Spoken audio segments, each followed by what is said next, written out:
ಕೃಷ್ಣನ ನಾಡು ಉಡುಪಿ ಒಂದು ಲೆಕ್ಕದಲ್ಲಿ ಮಳೆಯಿಂದ ತತ್ತರಿಸಿ ಹೋಗಿದೆ. ಎಲ್ಲಿ ನೋಡಿದಲ್ಲಿ ವಿಪರೀತ ಪ್ರಮಾಣದಲ್ಲಿ ಮಳೆ ಸುರಿತಾ ಇದೆ. ಕೆಲವೊಂದು ಕಡೆಗಂತೂ ಸಂಪೂರ್ಣ ಜಲಾವೃತ. ಪಾಡಿಗಾರಿನಲ್ಲಿ ಮನೆಗಳಿಗೆ ನೀರು ನುಗ್ಗಿದೆ. ಅಗ್ನಿಶಾಮಕ ಸಿಬ್ಬಂದಿ ನಿವಾಸಿಗಳನ್ನು ಸ್ಥಳಾಂತರಿಸುವಂತ ಕೆಲಸ ಮಾಡ್ತಾ ಇದೆ. 30ಕ್ಕೂ ಹೆಚ್ಚು ಮನೆಗಳಿಗೆ ನೀರು ನುಗ್ಗಿದೆ. ದೊಡ್ಡ ಅವಾಂತರ ಸೃಷ್ಟಿಯಾಗಿದೆ. ಬರೀ ಏನು ಅಂತಂದರೆ ಈ ಮನೆಗಳಿಗೆ ಮಾತ್ರ ಅಲ್ಲ, PGಗಳಲ್ಲೂ ಕೂಡ ತೊಂದರೆ ಇದೆ. ಇನ್ನು ಮನೆಯಲ್ಲಿರುವಂಥ ಚಿಕ್ಕ ಮಕ್ಕಳು, ವಯಸ್ಸಾಗಿರುವಂಥವರು, ಅವ್ರನ್ನ ಕಾಪಾಡೋ ಬಗ್ಗೆ ಹೇಗೆ? ಇನ್ನು ಜಾನುವಾರುಗಳಂತೂ ಹೇಳಲೇಬಾರದು ಅಂಥ ಸ್ಥಿತಿ. ನೋಡಿ, ಇಲ್ಲ ನೋಡ್ತಾ ಇದ್ದೀವಿ, ಒಬ್ಬ ವಿದ್ಯಾರ್ಥಿನಿನ ಬಚಾವ್ ಮಾಡ್ತಾ ಇದ್ದಾರೆ. ಜೀವ ಉಳಿತಲ್ಲ ಸದ್ಯ. ನಕ್ಕತಾ ಹುಡುಗಿ ಬರ್ತಾ ಇದ್ದಾಳೆ. ಇದು ಪಾಡಿಗಾರನ ದೃಶ್ಯಾವಳಿಗಳನ್ನು ನಾವು ನಿಮಗೆ ತೋರಿಸ್ತಾ ಇದ್ದೀವಿ. ಉಡುಪಿಯ ಸಮೀಪದಲ್ಲಿ ಬರುವಂಥ ಪಾಡಿಗಾರ್.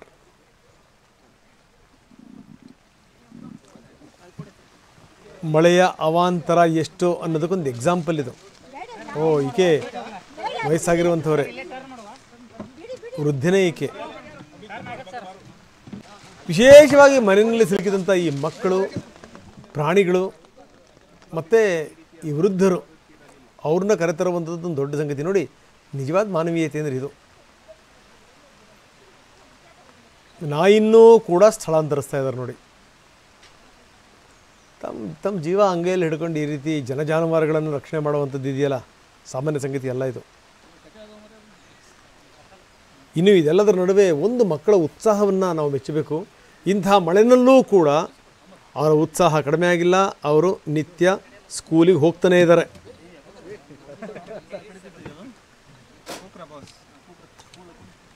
ಮನೆಗಳು ಯಾವ ರೀತಿ ಜಲಾವೃತಗೊಂಡಿವೆ ಆ ದೃಶ್ಯಾವಳಿಗಳನ್ನು ನಾವು ತೋರಿಸ್ತಾ ಇದ್ದೀವಿ. ಇನ್ನೊಂದು ಕಡೆಗೆ ರಕ್ಷಣಾ ಕಾರ್ಯ ಯಾವ ರೀತಿ ಆಗ್ತಾ ಇದೆ ಪಾಡಿಗಾರಿನಲ್ಲಿ, ಅದರ ವಿವರಗಳನ್ನು ಕೂಡ ನಾವು ನಿಮ್ಮ ಮುಂದೆ ಇಡ್ತಾ ಇದ್ದೀವಿ.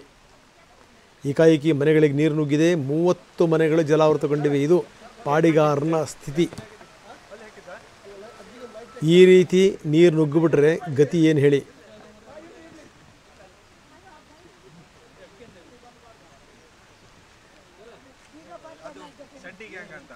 ನಮ್ಮ ಪ್ರತಿನಿಧಿ ಪ್ರಜ್ವಲ್ ಅಲ್ಲಿಂದ ಒಂದು ಪ್ರತ್ಯಕ್ಷ ವರದಿ ಕೊಟ್ಟಿದ್ದಾರೆ, ಬನ್ನಿ ನೋಡೋಣ. ಉಡುಪಿ ನಗರದಲ್ಲಿ ಮಳೆ ಮತ್ತೆ ಮುಂದುವರೆದಿದೆ. ಉಡುಪಿ ನಗರದ ಕಲ್ಸಂಕ ಗುಂಡಿಬೈಲ್ ಪ್ರದೇಶದ ಪಾಡಿಗಾರ್ ಎನ್ನುವ ಪ್ರದೇಶದಲ್ಲಿ ಮನೆಗಳಿಗೆ ನೀರು ನುಗ್ಗಿ ಸಾಕಷ್ಟು ಅವಾಂತರ ಕೂಡ ಸೃಷ್ಟಿಯಾಗಿರುವಂಥದ್ದು. ನಾವೀಗ ಪಾಡಿಗಾರ್ ಎನ್ನುವ ಪ್ರದೇಶದಲ್ಲಿದ್ದೇವೆ. ಚಿತ್ರಣವನ್ನು ಗಮನಿಸ್ತಾ ಹೋಗ್ಬೋದು. ಅಗ್ನಿಶಾಮಕ ಸಿಬ್ಬಂದಿಗಳು ಆ ಒಂದು ಪ್ರದೇಶದಲ್ಲಿ, ಅಂದರೆ ತಗ್ಗು ಪ್ರದೇಶದಲ್ಲಿ ಏನು ನೆರೆ ನೀರು ನುಗ್ಗಿದೆ, ಆ ಒಂದು ಪ್ರದೇಶದಿಂದ ಜನರನ್ನ ತಮ್ಮ ಬೋಟ್ಗಳ ಮುಖಾಂತರ, ರೆಸ್ಕ್ಯೂ ಬೋಟ್ ಮುಖಾಂತರ ಈಗ ಸುರಕ್ಷಿತ ಸ್ಥಳಕ್ಕೆ ಕೊಂಡು ಬರುವಂಥ ಚಿತ್ರಣವನ್ನು ಗಮನಿಸಬಹುದು. ಅಗ್ನಿಶಾಮಕ ಸಿಬ್ಬಂದಿಗಳು ಸೇರಿದಂತೆ ಇಲ್ಲಿಯ ಸ್ಥಳೀಯರ ಸಹಾಯವನ್ನು ಪಡೆದುಕೊಂಡು ರೆಸ್ಕ್ಯೂ ಬೋಟ್ನ ಮೂಲಕ ಈ ಒಂದು, ಅಂದರೆ ಪಾಡಿಗಾರ್ನಲ್ಲಿರುವಂತಹ ಜನರನ್ನ ಇಲ್ಲ ಸುರಕ್ಷಿತ ಸ್ಥಳಕ್ಕೆ ಕೊಂಡೊಯ್ತಿರುವಂಥದ್ದು. ಅಂದರೆ ಈ ಒಂದು ಭಾಗದಲ್ಲಿ ಅವೈಜ್ಞಾನಿಕ ಚರಂಡಿ ಕಾಮಗಾರಿಯಿಂದ ಈ ರೀತಿಯಾಗಿ ನೆರೆ ನೀರು ಮನೆಗಳಿಗೆ ನೀರು ನುಗ್ಗಿರುವಂಥದ್ದು ಈಗಾಗಲೇ ನಾವು ಗಮನಿಸ್ತಾ ಹೋಗ್ಬೋದು. ಈ ಒಂದು ಭಾಗದಲ್ಲಿರುವಂತಹ ಜನರನ್ನ ಸುರಕ್ಷಿತ ಸ್ಥಳಕ್ಕೆ ರವಾನಾ ಮಾಡ್ತಾ ಇರುವಂಥದ್ದು. PGಗಳಲ್ಲಿರುವಂಥ ವಿದ್ಯಾರ್ಥಿಗಳನ್ನು ಕೂಡ ಈಗ ಸುರಕ್ಷಿತ ಸ್ಥಳಕ್ಕೆ ಶಿಫ್ಟ್ ಮಾಡುವಂಥ ಕೆಲಸವನ್ನು ಕೂಡ ಮಾಡ್ತಾ ಇದ್ದಾರೆ ಅಗ್ನಿಶಾಮಕ ಸಿಬ್ಬಂದಿಗಳು. ಅಂದರೆ ಸುಮಾರು ಮೊಣಕಾಲು ಎತ್ತರಕ್ಕೂ ಕೂಡ ನೀರಿನ ಮಟ್ಟ ಇರುವಂಥದ್ದು. ಆ ನಿಟ್ಟಿನಲ್ಲಿ ಅವರನ್ನು ಸುರಕ್ಷಿತ ಸ್ಥಳಕ್ಕೆ ಶಿಫ್ಟ್ ಮಾಡ್ತಿರುವಂಥದ್ದು. ನಾವು ಅವರನ್ನು ಮಾತನಾಡಿಸ್ತಾ ಹೋಗುವ ಅಗ್ನಿಶಾಮಕ ಸಿಬ್ಬಂದಿಗಳು ಇದ್ದಾರೆ, ಅವರನ್ನು ಮಾತನಾಡಿಸ್ತಾ ಹೋಗುವ. ಮೇಡಮ್, ಅಲ್ಲಿ ನೀರು ತುಂಬಿದೆಯಾ ಜಾಸ್ತಿ ಅಂತ? ಅಲ್ಲಿ ನೀರು ತುಂಬಿದೆಯಾ ನೀರು ಅಂತ? ಹೌದು ಸರ್, ತುಂಬಾ ಪ್ರಾಬ್ಲಮ್ ಆಗ್ತಿದೆ. ಹೌದು, 2 ವರ್ಷದಿಂದ ಇಲ್ಲಿದ್ದೀವಿ, ಹಾಗೆ ಇದೆ, ಇನ್ನೂ ಕಮ್ಮಿ ಆಗಿಲ್ಲ. ಬಟ್ ಇಲ್ಲಿಯವರು ಅದಕ್ಕೆ ಏನು ಪರಿಹಾರನೂ ಮಾಡ್ತಾ ಇಲ್ಲ. ಸೊ ಸ್ಟೂಡೆಂಟ್ಸ್ ಅಂತ ಅಲ್ಲ, ಪ್ರತಿಯೊಬ್ಬರಿಗೂ ಇಲ್ಲಿ ಕಷ್ಟ ಆಗ್ತಾ ಇದೆ. ಓಡಾಡಕ್ಕಾಗಿರ್ಬೋದು, ಯಾರಿಗಾದ್ರೂ ತುಂಬಾ ಕಷ್ಟ ಆಗ್ತಾ ಇದೆ. ಸೊ ಇದಕ್ಕೊಂದು ಬೇಗ ಪರಿಹಾರ ಮಾಡಿಸ್ಕೊಡಿ. PG ನಮ್ಮೂರು ಶೃಂಗೇರಿ, PGಯಲ್ಲಿ ಇರೋದು. ಹೌದು, PGಗೆ ನುಗ್ಗಿಲ್ಲ, ಕೆಳಗಡೆ ಮನೆಗೆಲ್ಲ ನುಗ್ಗಿದೆ. ಇಲ್ಲಿ ಅಂದರೆ PGಯಲ್ಲಿ ಇರುವಂಥ ವಿದ್ಯಾರ್ಥಿಗಳ ಕೂಡ ಮಾತಾಗಿರುವಂಥದ್ದು. ಸಾಕಷ್ಟು ಸಮಸ್ಯೆ ಆಗ್ತಿದೆ. ಅಲ್ಲಿ ಬೆಕ್ಕುಗಳನ್ನು, ಅಂದರೆ ಮನೆಯಲ್ಲಿರುವಂಥ ಸಾಕು ಪ್ರಾಣಿಗಳನ್ನು ಕೂಡ ರೆಸ್ಕ್ಯೂ ಮಾಡುವಂಥ ಚಿತ್ರಣವನ್ನು ಕೂಡ ನಾವು ಗಮನಿಸ್ತಾ ಹೋಗ್ಬೋದು. ಅಂದರೆ ಕೇವಲ ನಾವು ಬಂದರೆ ಸಾಕಾಗೋದಿಲ್ಲ, ಮನೆಯಲ್ಲಿರುವಂಥ ಸಾಕು ಪ್ರಾಣಿ, ಮೂಕ ಪ್ರಾಣಿಗಳೇನಿದೆ ಅದನ್ನು ಕೂಡ ನಾವು ಸುರಕ್ಷಿತ ಸ್ಥಳಕ್ಕೆ ಶಿಫ್ಟ್ ಮಾಡಬೇಕಾಗತ್ತೆ. ಆ ರೀತಿಯಲ್ಲಿ ಮನೆಗಳಿಗೆ ಮತ್ತು ಅಂದರೆ ಮನೆಯಲ್ಲಿರುವಂಥ ಬೆಕ್ಕು ಆಗಿರ್ಬೋದು, ನಾಯಿಗಳನ್ನು ಕೂಡ ಈಗ ಅಂದರೆ ಅವರು ಒಂದು ರೆಸ್ಕ್ಯೂ ಬೋಟ್ನಲ್ಲಿ ಏನು ಬರ್ತಾ ಇದ್ದಾರೆ, ಅಲ್ಲಿಂದ ಅವರನ್ನು ಸುರಕ್ಷಿತ ಸ್ಥಳಕ್ಕೆ ಕೂಡ ಶಿಫ್ಟ್ ಮಾಡುವ ಕೆಲಸವನ್ನು ಕೂಡ ಮಾಡ್ತಾ ಇದ್ದಾರೆ. ಇದು ಇಲ್ಲೇ ಗುಂಡಿಬೈಲ್ನ ಚಿತ್ರಣ ಆಗಿರುವಂಥದ್ದು. ಅದೇ ರೀತಿ ಅಂದರೆ ಈ ಒಂದು ಗುಂಡಿಬೈಲ್ ಪ್ರದೇಶದ ಸಾಕಷ್ಟು ಮನೆಯಲ್ಲಿ ಕೂಡ ಇದೇ ರೀತಿಯ ಸಮಸ್ಯೆ ಕೂಡ ಇರುವಂಥದ್ದು. ಈ ಕ್ಯಾಮರಾಮ್ಯಾನ್ ರಾಮ್ ಜೊತೆ ಪ್ರಜ್ವಲ್ ಅಮೀನ್, TV9 ಉಡುಪಿ. ಪಾಡಿಗಾರನ ಸ್ಥಿತಿಗತಿಗಳು ಹೆಂಗೆ ಅಂತ ನಾವು ತೋರಿಸ್ತಾ ಇದ್ವಿ. ಗುಂಡಿಬೈಲಲ್ಲೂ ಕೂಡ ಇದೇ ರೀತಿಯ ಸ್ಥಿತಿ. ಜನ ಒಂದು ಲೆಕ್ಕದಲ್ಲಿ ಒದ್ದಾಡ್ತಾ ಇದ್ದಾರೆ. ಎಲ್ಲಿ ನೋಡೋದ್ರಲ್ಲಿ ನೀರು. ಹೊರಗಡೆ ಬರೋದು ಹೆಂಗೆ, ಹೊರಗಡೆ ಹೆಜ್ಜೆ ಇಡಬೇಕು ಅಂದರೂ ಕೂಡ ಯೋಚನೆ ಮಾಡಬೇಕು ಅಂತ ಸ್ಥಿತಿ. ಯಾಕಂದರೆ ಹೇಳಿ ಕೇಳಿ ತಗ್ಗು ಪ್ರದೇಶದಲ್ಲಿರುವಂಥ ಪ್ರದೇಶಗಳು ಯಾವ್ಯಾವ ಇದಾವಲ್ಲ ಅಲ್ಲೆಲ್ಲ ಕಡೆಗೆ ಇದೇ ಕತೆ. ಗುಂಡಿಬೈಲು ಹೆಸರೇ ಹೇಳ್ತಾ ಇದೆ. ಗುಂಡಿಬೈಲು ಅಲ್ಲಿ ವಿಪರೀತ ಪ್ರಮಾಣದಲ್ಲಿ ನೀರು ಆವರಿಸಿಕೊಂಡಿದೆ. ಮೊದಲೇ ತಗ್ಗಿನ ಪ್ರದೇಶ, ಜೊತೆಗೆ ಇಲ್ಲಿಂದಷ್ಟು ನಡೆದಿರುವಂಥ ಕಾಮಗಾರಿಗಳು ಅಂದರೆ ಅವೈಜ್ಞಾನಿಕ ಕಾಮಗಾರಿಗಳು, ಅದರ ಪ್ರತಿಫಲ ಎಷ್ಟರ ಮಟ್ಟಿಗೆ ಅಂದರೆ ಈ ಕಿರಾಣಿ ಅಂಗಡಿಯಲ್ಲಿ ಇಟ್ಟಂಥ ಈ ವಸ್ತುಗಳು ಅವು ಕೂಡ ಕೆಟ್ಟು ಹೋಗ್ತಾ ಇವೆ. ನೀವು ಏನಾದರೂ ಈ ರೀತಿ ಮಳೆ ಬಂದಂಥ ಸಂದರ್ಭದಲ್ಲಿ, ನೀರು ನುಗ್ಗಿದಂಥ ಸಂದರ್ಭದಲ್ಲಿ ಒಂದು ಚೂರು ತನಿಸಿ ಆಯಿತು ಅಂತಂತಂದರೆ, ಅಂದರೆ ಒಂದು ಚೂರು ಏನಾದರೂ ಹಸಿ ಆಯಿತು ಅಂತಂದರೆ ಕೆಟ್ಟ ವಾಸನೆ ಬರೋಕ್ಕೆ ಶುರು ಆಗಿಬಿಡುತ್ತೆ. ಈ ಬೇಳೆಕಾಳುಗಳು, ಅಕ್ಕಿ, ಇದೆಲ್ಲದೂ ಕೂಡ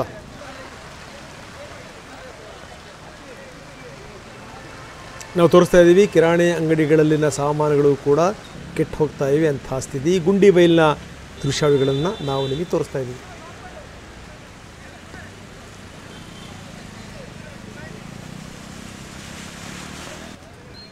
ಇನ್ನು ಇಂಥ ಸ್ಥಿತಿ ಬಂದರೂ ಕೂಡ ಶಾಲೆಗಳಿಗೆ ರಜಾ ಕೊಟ್ಟಿಲ್ಲ. ಯಾಕೆ? ಇದು ಪೋಷಕರು ಕೇಳುವಂಥ ಪ್ರಶ್ನೆ. ಯಾಕಂದರೆ ನೋಡಿ, ಏನಾದರೂ ಎಡವಟ್ಟುಗಳಾಯಿತು ಅಂತಂದರೆ ಸಂಬಂಧಪಟ್ಟಂಥ ಅಧಿಕಾರಿಗಳೇ ಕಾರಣ. ಶಾಲಾ ಕಾಲೇಜುಗಳಿಗೆ ರಜೆ ಕೊಡಬೇಕಪ್ಪ. ಏನು ನೀವು ಒಂದು 3-4 ದಿವಸ, ಒಂದು ವಾರ ರಜೆ ಕೊಟ್ಬಿಟ್ರೆ ಜಗತ್ತು ತಲೆ ಮೇಲೆ ಬೀಳುತ್ತಾ? ಆ ಸ್ಟ್ರೈಕು ಈ ಸ್ಟ್ರೈಕು ಅಂತೇಳಿ ನಾವು ರಜೆ ಕೊಡ್ತೀವಿ. ಇನ್ನು ಆ ಜಯಂತಿಗಳು ಈ ಜಯಂತಿಗಳು ಅದಕ್ಕೆ ಲೆಕ್ಕವೇ ಇಲ್ಲ ನಮ್ಮಲ್ಲಿ. ಹಬ್ಬ ಹರಿದಿನಗಳು ಬಿಡಿ, ಬಂದೇ ಬರ್ತಾ ಇರ್ತವೆ. ಮಕ್ಕಳು ನೀರಿನಲ್ಲಿ ನಡ್ಕೊಂಡು ಶಾಲೆಗೆ ಹೋಗ್ತಾ ಇದ್ದಾರೆ. ಏನಾದರೂ ಎಡವಟ್ಟುಗಳಾದರೆ ಯಾರು ಜವಾಬ್ದಾರಿ? ನೋಡಿ, ಇದು ಮಕ್ಕಳುಗಳನ್ನು ಇಷ್ಟು ಕಷ್ಟಪಟ್ಟು ಕರ್ಕೊಂಡು ಹೋಗ್ಬೇಕೇನ್ರಿ? ಅಥವಾ ಏನಾದರೂ ಅವ್ರು ಶಾಲೆಗೆ ಹೋಗಲಿಲ್ಲ ಅಂತಂತಂದರೆ ಅದು ದೊಡ್ಡ ಹಿನ್ನಡೆ ಆಗೋಗ್ಬಿಡುತ್ತಾ? ನಮ್ಮ ಅಧಿಕಾರಿಗಳಿಗೆ ಎಷ್ಟರ ಮಟ್ಟಿಗೆ ತಲೆ ಇಲ್ಲ ಅನ್ನೋಕ್ಕೊಂದು ಬೆಸ್ಟ್ ಎಕ್ಸಾಂಪಲ್ ಇದು. ಹೋಲಿ ಈ ಉಡುಪಿ ಉಸ್ತುವಾರಿ ಸಚಿವರುಗಳಿಗೆ, ಉಡುಪಿ ಜಿಲ್ಲಾಡಳಿತಕ್ಕಾದ್ರೂ ತಲೆ ಬೇಡವಾ? ಏನಾದರೂ ಎಡವಟ್ಟಾದ್ರೆ ಏನು ಮಾಡ್ತೀರಿ? ಬನ್ನಿ, ಪೋಷಕರು ಏನು ಹೇಳ್ತಾರೆ ನೋಡೋಣ. ನನ್ನ ಮಗಳು ಫಸ್ಟ್ PUC ಹೋಗ್ತಾ ಇದ್ದಾಳೆ, PPCಗೆ. ಅವಳಿಗೆ ಕಾಲೇಜಿಗೆ ರಜೆ ಕೊಟ್ಟಿಲ್ಲ, ಬೆಳಿಗ್ಗೆ ಇದೇ ನೀರಲ್ಲಿ ಹೋಗಿದ್ದಾಳೆ. ಈಗ ಅಂದರೆ ಕಾಲೇಜ್ ರಜೆ ಕೊಟ್ಟಿದ್ದಾರಾ ಕೊಟ್ಟಿಲ್ವಾ ಗೊತ್ತಿಲ್ಲ ಇನ್ನು ನಮಗೆ. ಹಾಗಾಗಿ ಸ್ವಲ್ಪ ಹೆದರಿಕೆ ಅಲ್ಲ, ಮಕ್ಕಳೆಲ್ಲ ಸಣ್ಣವರೆಲ್ಲ ಹೋಗಿದ್ದಾರೆ, ಸ್ವಲ್ಪ ಹೆದರಿಕೆ ಆಗ್ತದೆ. ಹಾಗಾಗಿ ಇದು ವರ್ಷ ಹೀಗೆ ಆಗ್ತಾ ಇರ್ತದೆ. ಮುನ್ಸಿಪಾಲ್ಟಿ ಅವರು ಯಾರು ಸಹ ಇದಕ್ಕೆ ಗಮನ ಹರಿಸೋದಿಲ್ಲ. ಪ್ರತಿ ವರ್ಷ ನಾವು ಈ ಡ್ರೈನೇಜಲ್ಲಿ ಸ್ನಾನ ಮಾಡಿಕೊಂಡೇ ಹೋಗ್ತಾ ಇದ್ದೇವೆ. ಇದು ಯಾವಾಗ ಸರಿ ಹೋಗ್ತದಂತ ನಮಗೆ ಇನ್ನೂ ಸಹ ಗೊತ್ತಾಗಲಿಲ್ಲ. ಅದರ ಬಗ್ಗೆ DC ಅವ್ರು ಏನಂತ ಈ ಸೈಡ್ ಗಮನ ಹರಿಸಬೇಕಂತ ನಮ್ಮ ಕಳಕಳಿ ವಿನಂತಿ ಏನಂದರೆ, ಮೊದಲೇ ಒಂದು ಕ್ಲೈಮೆಟಿಕ್ ಕಂಡೀಷನ್ ಸ್ವಲ್ಪ ಸ್ಟಡಿ ಮಾಡಿದರೆ ನಿಮ್ಗೆ ಅಂದಾಜು ಆಗ್ತದೆ ಯಾವಾಗ ರಜೆ ಕೊಡಬೇಕು, ಯಾವಾಗ ರಜೆ ಕೊಡಬಾರ್ದು ಅಂತ. ನೀವು ಸುಮ್ಮನೆ DC ಆಗಿ ಸುಮ್ಮನೆ ಕೂತ್ಕೊಂಡು ಬಿಟ್ಟರೆ ಮಕ್ಕಳಿಗೆ, ಪೋಷಕರಿಗೆ ಎಲ್ಲ ಎಷ್ಟು ಕಷ್ಟ ಆಗ್ತದೆ. ಸ್ವಲ್ಪ ಮೊದಲೇ ನೀವು ಸ್ಟಡಿ ಮಾಡಿದರೆ ಕ್ಲೈಮೆಟಿಕ್ ಕಂಡೀಷನ್ಸ್ ಏನೇನಿದೆ ಅಂತ, ಆವಾಗ ಮಳೆ ತುಂಬ ಇದ್ದರೆ ನೀವು ರಜೆ ಘೋಷಣೆ ಮಾಡಿಬಿಡಿ. ಆಮೇಲೆ ಇದೆಲ್ಲ ಫಾಸ್ಟ್ ಡಿಸಿಷನ್. ನೀವು ಮನೆಯಲ್ಲಿ ಕೂತ್ಕೊಂಡು ಮೀಟಿಂಗ್ ಮಾಡಿ ಎಲ್ಲ ಮಾಡುವಾಗ ಇಲ್ಲಿ ಬೊಳ್ಳ ಬಂದು ರಜೆ ಎಲ್ಲ ಸಿಗೋದಿಲ್ಲ. ನೋಡಿ, ಪೋಷಕರು ಮಂಗಳಾರತಿ ಎತ್ತಾ ಇದ್ದಾರೆ. ಸಂಬಂಧಪಟ್ಟಂಥವ್ರು ಕಣ್ಣು ಬಿಡಿ ನಿಮ್ಮ ಹಣೆ ಬರೋಕ್ಕೆ. ಏನಾದರೂ ಎಡವಟ್ಟುಗಳಾದರೆ ಯಾರು ಜವಾಬ್ದಾರಿ? ಅರ್ಥ ಮಾಡ್ಕೊಳ್ಳಿ ಅಟ್ಲೀಸ್ಟ್. ಗುಂಡಿಬೈಲ್ ಕಥೆ ಹೇಳ್ತಾ ಇದ್ದೀವಿ ನಾವು. ಈ ಕಿರಾಣಿ ಅಂಗಡಿಗಳೆಲ್ಲ ನೀರು ನುಗ್ಗಿದೆ ಅಂತ. ಬರೀ ಕಿರಾಣಿ ಅಂಗಡಿಗಳಲ್ಲ, ಮನೆಗಳಿಗೂ ಕೂಡ ನೀರು ಸಂಪೂರ್ಣವಾಗಿ ಅದನ್ನು ವ್ಯಾಪಿಸ್ಕೊಂಡಿದೆ. ನಾವು ತೋರಿಸ್ತಾ ಇದ್ದೀವಿ ಗುಂಡಿಬೈಲ್ನ ದೃಶ್ಯಾವಳಿಗಳು. ಪಕ್ಕದಲ್ಲೇ ಬಾವಿ ಕೂಡ ಇದೆ. ಓಹೋ, ಗಿಲಿಂಡ್ರೆಲ್ಲ ನೋಡಿ ತೇಲ್ತಾ ಇವೆ ನೀರಲ್ಲಿ. ಅಂಥ ಸ್ಥಿತಿ. ಗುಂಡಿಬೈಲು ಪ್ರದೇಶದ ಜನ ಆತಂಕಗೊಂಡಿದ್ದಾರೆ. ನಿನ್ನೆ ರಾತ್ರಿಯಿಂದ ವಿಪರೀತ ಪ್ರಮಾಣದಲ್ಲಿ ಮಳೆ ಸುರಿತಾ ಇದೆ. ಈ ತಗ್ಗು ಪ್ರದೇಶಗಳಿಗೆ ಹೋದರೆ ಹೆಂಗೆ ಅಂದರೆ ಇದೇ ಹಣೆ ಬರ ನೋಡಿ. ಸ್ವಲ್ಪ ಹೆಚ್ಚು ಕಡಿಮೆ ಆದರೂ ಕೂಡ ಬಂದು ನೀರು ನಿಂತು ಬಿಡುತ್ತೆ.